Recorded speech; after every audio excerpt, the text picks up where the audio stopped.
hindi na kailangan magsumbong. Dahil sila mismo, ulit-ulitin natin, si Marcos Jr. mo, si Lisa Tanas mismo, ang nagpapatakbo ng mafia sa Pilipinas.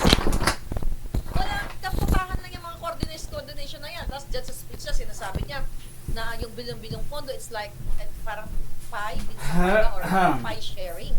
Na kung saan, naghati-hati itong mga kawatan na ito dito sa flood control project na ito. Diba? Say, for example, na ipaliwanag niya dyan sa kanyang speech na 100 million, let's say, kunyari yung project. So, dahil sa mga tawag dito, na mga tao dyan, mga paghati-hati nila, connives nilang lahat, itong mga contractors na ito, at ang mga politiko, mga kababayan, hindi ibig sa 100 million yung project, ilan na lang natira, like sa 82 million ba nabanggit niya. Tapos, kasi yung 100 million na yan, magbabayad ka ng, what do you call it, ng taxes. Diba? Taxes, insurance, na nabanggit niya. So, ang matitira na lang daw, let's say 82 million. Pero, mga kababayan, dahil nga may bribery, may komisyon, si kongresista, si engineering department, si DPWH, at kung sino sa mga tarpulano, di wala nang matira.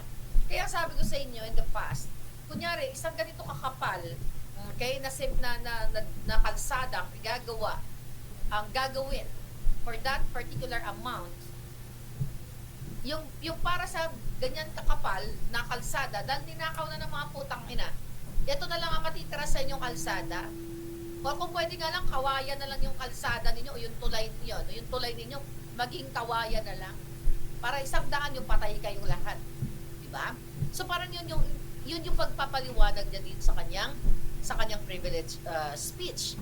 Ngayon, mga kababayan, may sinasabi siya doon sa kandating ba yan, ng bigasan, kandating o kandating, o kandating Pampanga.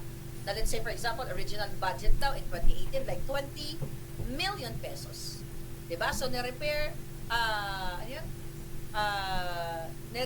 ng ilang beses, din umabot na sa 274 million. Diba? May binanggit siya yung Bawang River Basin in La Union, 100 million, then dadagdagan hanggang 1.6 billion dahil sa congressional insertions. So, ang biktima, ang ano talaga dito, ang salarin talaga dito, mga nasa kongresista, mga kongresista.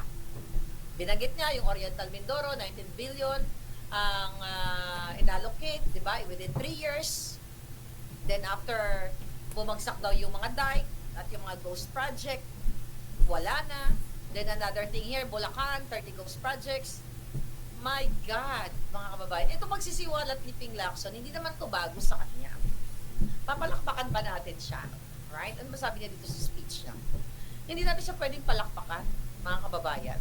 Dahil, okay, kung matatandaan ninyo, tanggalin ko lang to, okay? Excuse me? Kung matatandaan ninyo, stop screen muna tayo, kuha tayo ng ibang screen. Nagatig up ko, magkinain ko nga, nagatig up si Madam. Okay, nag-burp. Okay, here we go. Okay, balikan natin ang galing ni Ping Lacson. Okay, flooded Gates corruption, Senate number 12, privilege speech. Okay, ito balikan lang natin. See this? Okay?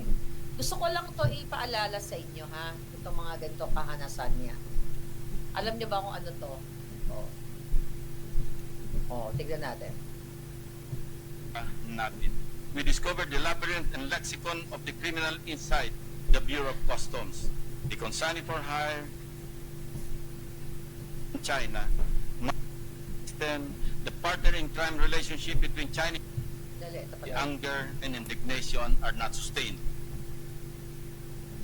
Yan. Wala na. Okay. Philippines customs authorities. However, Mr. President, you do not need a title nor a law degree to postulate that something was terribly Payo lang sa BOC, binunyag. The story as it unfolds sounds more like... Hindi niyo papanood yan. Hindi ko yan papanood sa inyo. Okay? Kasi merong article yan, mga hitay. Kailangan lang natin balikan kung paano kayo ginagago ng mga politikong ito. Hindi ito nakakatuwa. Hindi ito nakakatuwa. Ano yun? The premium, okay. Flutter files, and yan. Ito. Okay. Lacson, ito. Here we go. Okay. See this? Okay, tingnan natin ta. Pinapakita ko yan sa inyo. Nangyari yan, ang balitang yan, August 23, 2017. Okay, tignan nyo yung data. Sabi yan, Lacson bears names of custom officials who got bribes from smugglers. Ayan ang mga balitang yan. Senator Lacson bared on Wednesday that list of Bureau of Customs official allegedly received bribes from smugglers. In his privileged speech, Lacson said the information came up from top and middle class custom officials and employees, broker, and civic-minded individuals who have been gathering information on the matter for the longest time. Okay, from various sources inside and outside the Customs Bureau that I had interacted with over the past 2 weeks regarding the Tara list, we carefully vetted and cross-matched on every information to come up with an objectively filtered and detailed list of who and how much each office of official of the Bureau collects per container per day, sabi ni Lacson. So recipients of Tara, ayan ang mga pangalan. So yung mga pangalan yan, mga kababayan, actually nasa gobyerno pa rin ng iba dyan ngayon. Kasabwat pa rin yan ng mga bangag hanggang ngayon. So hindi na natin babalikan yan, lahat-lahat yan. Ito ay pagpapaalala lang sa inyo na walang kwenta yung kaputahang privilege speech na yan. Here's another thing, ito yung in-expose ko sa inyo mga hitad, January 2023, January 2023, here's another thing pating. Okay, where is that another thing pating? Okay. Alright, ito. Solon, is that the one? Okay. Alright. See that? January 23, 2023, mga kababayan. Alright. Yan. Anong issue na yan? A lawmaker on Monday requested the House Committee on Ways and Means to issue subpoenas to various individual and consignees allegedly involved in large-scale agricultural smuggling at local ports in the Philippines. Ito yung si Swansing, si Horacio Swansing, di ba? During the House hearing on the smuggling of basic commodities and tobacco, Sultan Kudarat, Representative Horacio Swansing emphasized the need to hold accountable those responsible for facilitating the proliferation of agricultural smuggling in the country, particularly those involved in the misdeclaration and under-evaluation of agricultural imports. So, ayan yung mga pangalan. He identified the purported brokers, imports, and facilitators as Michael Ma, Lujin Ang, Andrew Chang, Beverly Perez, Aaron, Manuel Tan, Lia Cruz, John Damate, Lucio Tan, and Jerry Tevis, at marami pang iba. Bakit pinapakita ko yan, mga kababayan? O tangay na, nakailan silang privilege speech. Ang bottom line dito, kahit na ano pang ilabas yan ni Lacson, na may ganito, may ganyan. Ano gagawin after that? Pasikat lang. After privilege speech. Yung Swansing na yan. Ano nangyari dyan na in-expose ko? Yung Michael Ma, ulitin natin. Na in-appoint pa yan ni Bangag. Okay? In-appoint pa ni Bangag yan. Ito yan, oh. Kasama ni Satanas. Oh, hi. You guys are great. Thanks for the support. Okay, thank you very much. Sama-sama tayo. Babago muli. Okay, naalala nyo yan. Okay? Yan yung isa sa pinangalanan doon ni Swansing na smuggler. Na yan ang paulit-ulit kong sinasabi sa inyo na ginawa pang special envoy to China. Then, yung si Rubio, in-appoint pa ni Bangag. So, walang kwenta lahat yung kaputahan na yan. Kahit ano pang gawin. Purihin si Lacson, purihin si Bangag. Wala rin kwenta kasi after that, wala namang ginagawa. Ito, isa pa. Bureau of Customs.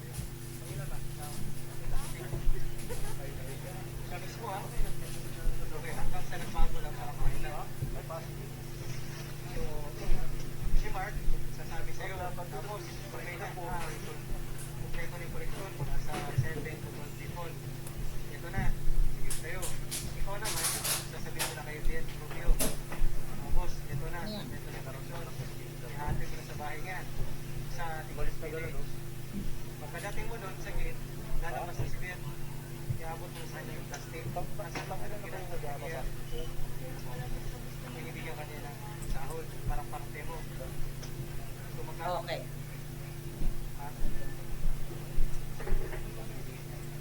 Pinakamababa, 5,000. Pinakamataas ako. Paano si Mark? Siya yung Okay, katulad yan. 2017 yan, sa Bureau of Customs. Sinawalat ko na lang sa inyo yan. Yung ano na yan, yung whistleblower na yan, sinasabi na si Bienvenido Rubio ay kasabwat sa extortion, bribery, pagnanakaw, lahat. Ano nangyari? Ha? Ayun, no, may patuto na may nangyari ba kay Rubio? Inakwento sa Kahapon. Bureau of Customs at patuloy patuloy ang kanilang pagnanakaw sa kabag Bakit? ng bayan. Nahanap-hanap mo dyan? Here's another thing, ito si Horacio. Lahat. Papalakpak pa tayo pag nag-privilege speech sila. O, ito si Horacio Would Swanson. like to request the Committee on Ways and Means to issue subpoenas for the following brokers, importers, facilitators allegedly involved in large-scale agricultural smuggling in local ports and around the Philippines. Namely, Ha? Michael Ma, Hmm. Luchin Ang, Anyway, napakita nyo na yun. Kaya ako binabalikan sa inyo. Wala namang kwenta yung kaputang inahan nilang mga privilege speech, mga kababayan. Wala rin mangyayari dyan dahil nga drama 101. Dahil ang puno ng kawatan sa Pilipinas mismo ang gobyerno ni Bangag. Halos lahat yan sa Kongreso, sa Senado ay mga magnanakaw. Kaya nga sabi ko sa inyo, ang dapat talaga yan ay igarote yung mga hayop na yan. Hindi na kayo matakatakas yan, puro na lang sarsuela, puro na lang palabas ang ginagawa sa inyo. Natuwa ka ba kay Lacson dahil nag-privilege speech siya? At yan ngayon ang headline. Tignan natin. Yan ngayon ang headline, mga kababayan. Pag pumunta ka sa... Dali tignan natin ito. Okay. Ang headline, wala naman talagang ang mga dyaryo, yung mga tagapagbalita, ganyan naman talaga yung kanilang trabaho. Representative Panaligan naglabas ng patunay kaugnay ng issue sa flood control. Ipinresinta ng Oriental Mindoro 1st District Arnan Panaligan ang kanyang sulat kay Department of Public Works, Highways, Secretary Manny Bonoan noong July 31, 2024, nakasaad sa naturang sulat ang kanyang panawagan na i-reassess at kumpunihin ng ahensya ang nasirang bagong gawang flood control project sa lugar. So ito ang magpapatunay na hindi tayo proponent, hindi tayo nag-fund dyan.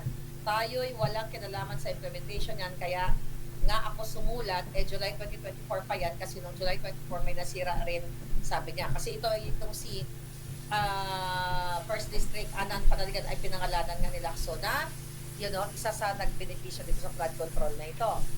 What else? Ano pa? Puro flood control. Flooded gates of corruption. Binunyag Ping Lacson. Puro ganyan. Diba sikat si Ping Lacson? Nagpasalamat kay Bangag. Ayan. Si Ping Lacson. Ano sabi dito? Tingnan mo. Ano pa? Puro lahat. Okay. Nagalit si President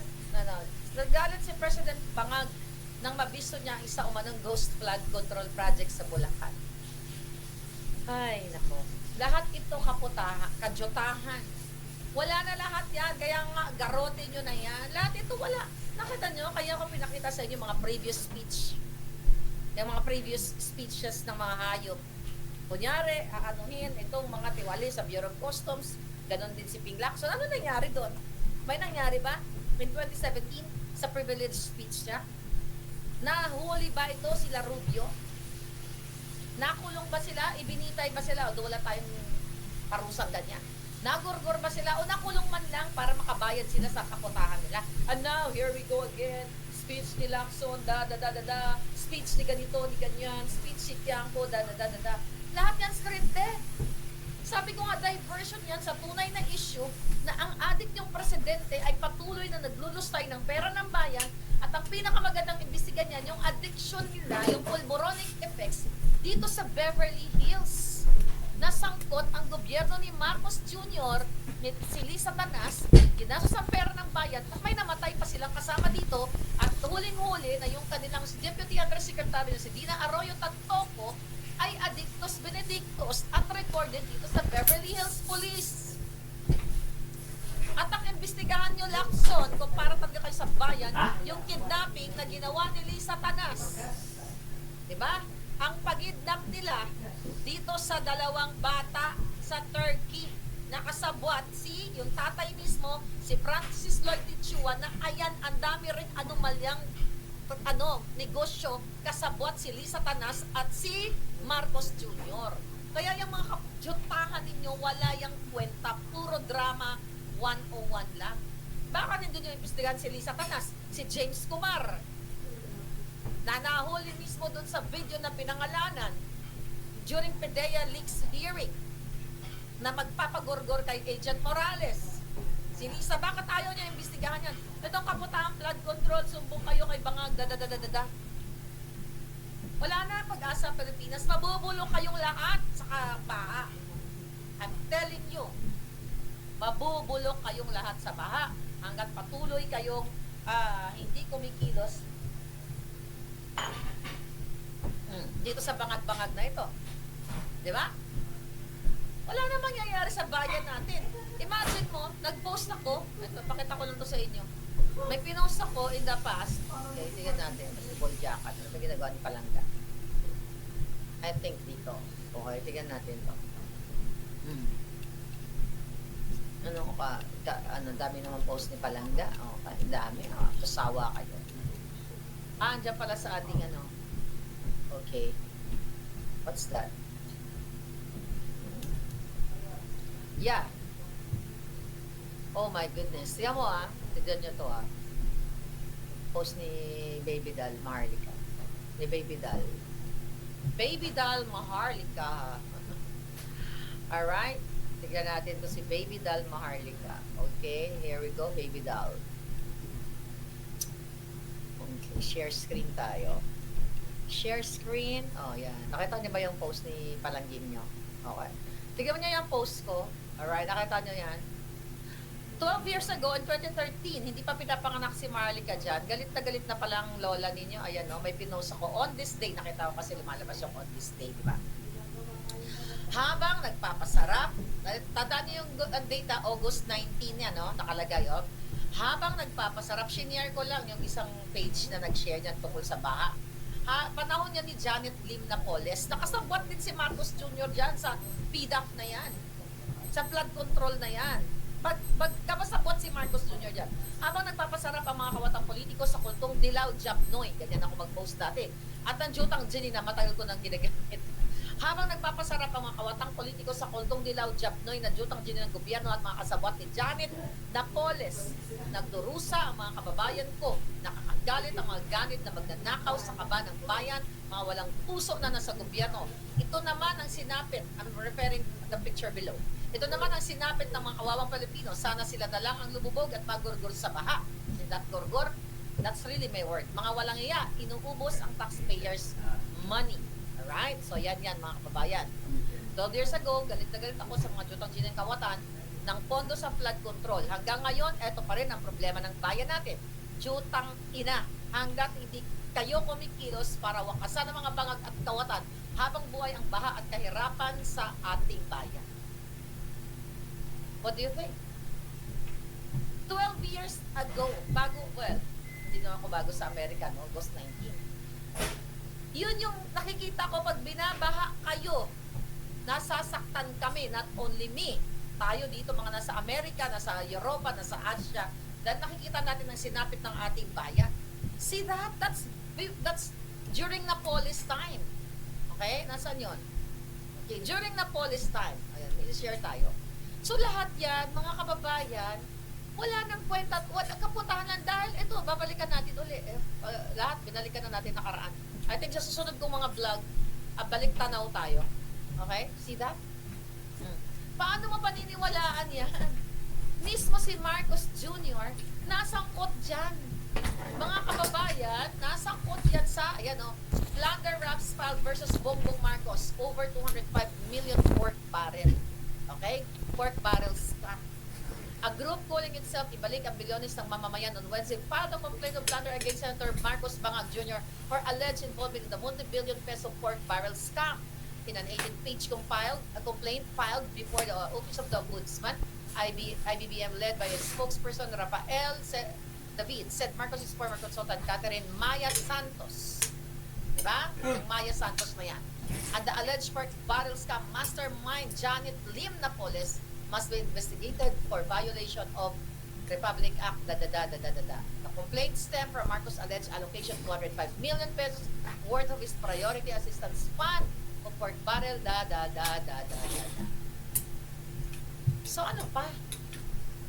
Habang buhay kayong ganyan, sabi ni Joan Patoa, ano pa? Sakot si Bangag, hindi lang yung pork barrel scam, yung pamilya niya, kilalang klepto sa buong mundo, sa buong mundo. Wala nang pagbabago. Wala nang pagbabago ang Pilipinas dahil pinasok na naman tayo ng bangag ng Marcos na magnanakaw. Sabi ni Jerry Silpuno, Mamarlika, balita po sa news, Pastor Apollo Kibuloy nag-request ang US para ito'y madala sa US para harapin ang mga kaso nito sa Amerika. Ang pagkakaalam ko dyan, yes, nabasa ko yun, ang pagkakaalam ko dyan, mga palangga, hindi yata siya pwede ma-extradite kasi may ongoing siyang case. Naalala ko yan, isa yan sa expose ko na i-extradite. Di ba naalala nyo? Where's the phone? Okay, balikan natin. Sige, mamaya na si Pastor Kibuloy. Pero tapusin ko muna itong thought ko dito kay Bangag Jr. So itong issue na yan sa flood control na yan, wala na tayong maaasahan dyan, mga kababayan. Kalak.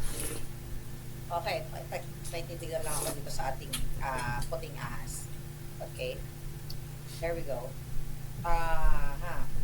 Puting ahas, Kibuloy extradition. Okay, Kibuloy. Okay, Buloy. Okay, extradition. Okay. Buloy. Okay, there we go. Alright. Expect. Ito tignan nyo. Ayan tignan nyo to. November 22, 2023. Teka lang. Hindi po kami born. Okay. Tignan ko lang to. Kibuloy. Expect na mga tao, Madam, SMI Kibuloy naman ang isusunod. Teka, dahil lang. Ito pa ang prediction ng Oplan. Okay. Yung Oplan eliminate. Okay. Seryoso. Nakita niyo ba to? Ayan wala. So anyway, yung tungkol kay Pastor Kibuloy, 2023 pa lang sinabi ko na yan, di ba? Na i-dismiss actually yung mga kaso niya, i-dismiss yung mga case niya doon sa Davao before, yung mga ipinal sa kanya para ma-extradite siya papunta dito sa Amerika. So I don't know kung i-dismiss ba nila ng gobyerno ni Bangag sa ang mga kaso ni Pastor Kibuloy kasi according sa batas, based on explanation, I think si Harry nag-explain din yan, hindi siya pwedeng ipa-extradite hanggat may mga existing cases siya o criminal cases sa Pilipinas. So nabasa ko yun. Yes, sabi ni Russell Theory, sa dami ng hearing at mga pagtawag sa Senado, Amy Marcos na isa walang nakulong. Kaya nga lahat ito mga grandstanding lang, mga palabas lang. Wala na talaga kayong pag-asa, mga kababayan. It's sad to say, I've been fighting since nagkaroon ng Facebook, hindi pa tayo magkakilala. I've been fighting for you. Kita nyo, hindi ko alam na lumalaban na pala ako dun sa tangin ng flood control na yan. 2013, pinagbumura ko na pala sila yung mga hayop sila. Diba? Kung titignan ko yung mga timeline ko, kasi I started Facebook 2009. So, nung pagpasok ni Noy Jabnoy, wala na siya, no? Patawarin, you know? Tapos na siya ang kanyang istorya ng buhay niya. So, ibig sabihin, 2009, ganun pa rin ang kwento ng buhay natin. Nagpapaniwala pa rin kayo sa grandstanding. Diba? Wala na yung mangyayari. Wala naman sila napakulong eh. Puro then balita, ganyan. So, makita nyo sa balita, nahuli pa. Sa halip, bumabalik at nagiging Senador pa yung iba at nagiging appointee pa ng bangag. Sabi, dismiss na case ni Pastor John sa US. May mga case, kasi iba-ibang kaso, I think, YBM. So, I have to read about that. Ano, may sabi ni Ana Bada, may nagorgordan na troll. Gorgorin na yan! Alright? Yes, okay. Gorgorin na yan, mga palangga. Sabi no, ni, ng isang, ang tawag dyan, isang bangag dyan, mahalika, hero ka. Yes! Deal with it! So, sa gobyerno, even though illegal, nagagawa nila. Kaya nga napakalungkot, mga kababayan, yung inyong mga sinapit dyan. Kailangan nyo talagang kumilos dahil, ito, tignan mo dahil wala na kayong patutunguhan. Ito ang mga balita ngayon Tax compliance sa mga kontratista sa flood control projects bubusisiin ng BIR. Kasabot din ni Satanas yung BIR. Diba? Kaya nga yung mga malalaking negosyante dumidikit kay Lisa Tanas. Lisa Tanas kay Marcos Jr. para sa tax evasion. Recently ba, meron ba si Marcos Jr. na hinamon ng mga bangag, na mga malalaking negosyante dahil hindi sila nagbayad ng kanilang mga taxes? Wala. Kasi magkakasabot sila. Hinahanap si Zaldico, sabi ni Jerry Silpuno. Wala din sa hearing, di ba? Wala ba sa hearing? Ayan, isa pa yan. Ayan, Bureau of Customs, bubusisiin ng Bureau of Internal Revenue ang tax compliance sa mga kontratista na sangkot sa mga flood control project. Ito ay kasunod ng pagpangalan ni Pangulong Ferdinand Marcos Bangag sa mga construction company na nakakuha ng big tickets. Unang-una, ang nag-expose nan si Mayor Magalong, hindi si Bangag. Diba? Palabas na lang yan ni Bangag. Si Mayor Magalong ang nagsabi tungkol dyan sa flood control na yan. Like 60%, 70% pa nga, I think, ang pwedeng mawala doon sa kabuong budget dahil nga dito sa pagdanakaw ng mga walang hiya. Ayon kay BIR Commissioner Romeo Lumagi, nakipag-ugnayan ang kagawaran Lumagi, di ba? May expose ako dyan, kasabwat nilang lahat yan. Lisa Tanas, wala nang mangyayari sa bayan ninyo. Kunyari, i-check, pero what? Kasabwat pa rin sila. Mga contractor sa likod ng Siam na bumigay ng flood control projects pinangalanan ng Ormin Governor, Oriental Mindoro Governor. Okay? Lahat yan sila. Ano pa? May Magalong may babala sa mga dugyot na establishmento. Ito yung mga balita. Nagbabala si Mayor Benjamin Magalong sa mga business establishment sa lungsod ng linisin ang kanilang mga tindahan at nasukupan upang hindi maipasara. This is about Baguio, no? Sige lang. Ito yung mga balita nyo ngayon. DPWH inamin ghost flood project sa Bulacan. Alam ko na yan. Alright. Ito ang bagong balita. Itong hayop na to. Comelec chair nasa lisihan sa restaurant. Itong hayop na George Garcia. Nasa lisihan daw siya sa restaurant. Ninakaw yung kanyang bag na may mga gamit niya yata. Basahin natin. Nasa lisihan ang isang opisyal ng Commissioner on Elections or COMELEC sa isang restaurant habang kumakain kasama ang iba pang mga commissioner. Sa konfirmasyon ni COMELEC Chairman George Erwin Garcia, nanakawan siya ng bag sa isang restaurant sa Hilpuyat, malapit sa Rojas Boulevard sa Pasay City. Ayon kay Garcia, laman ng bag ang kanyang cellphone, pera, cards at mga ID. Diba? Yung si George Garcia, yung pagsalisi sa kanya, deserve niya yan. Dahil sinalisihan niya tayo, buong Pilipinas, lahat ng Pilipino nang ninakaw niya ang boto ng bayan.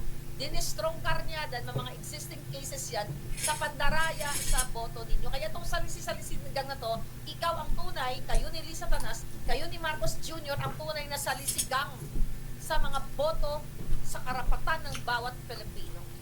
Kaya wala tong kwenta. Masakit ba? Ang kapwa magnanakaw o kapwa salisigang, galit ka ngayon sa kapwa mo magnanakaw pero yung ninakaw niyong boto, ninakaw niyong karapatan sa buong pangkalahatang Pilipinas. Lahat ng Pilipinong bumoto, wala kayong pakialam. Tapos ito headline, walang pinipili ang masamang loob. Ulul, julul, walang pinipili ang masamang loob, tao, lugar at oras. Kailangan taga laging alisto. Julul, wala ka nga pinipiling oras Wala kayong pinipiling lugar. Mismo sa pang-opisina ng gobyerno, sa establishmento ng gobyerno ay ninanakaw ninyo, ninanakaw mo, ni Lisa Tanas, ni Marcos Jr. ang boto ng mamamayang Pilipino. Kaya huwag kang umarte na biktima ka ng salisigang. Dapat nga, nagorgor ka na lang ng salisigang para makabayad ka, nagarote ka ng salisigang. Kayo dyan mga salisigang, nako, galingan nyo. Diba? Dapat kayo mga salisigang na lang ang humusga sa mga yan eh.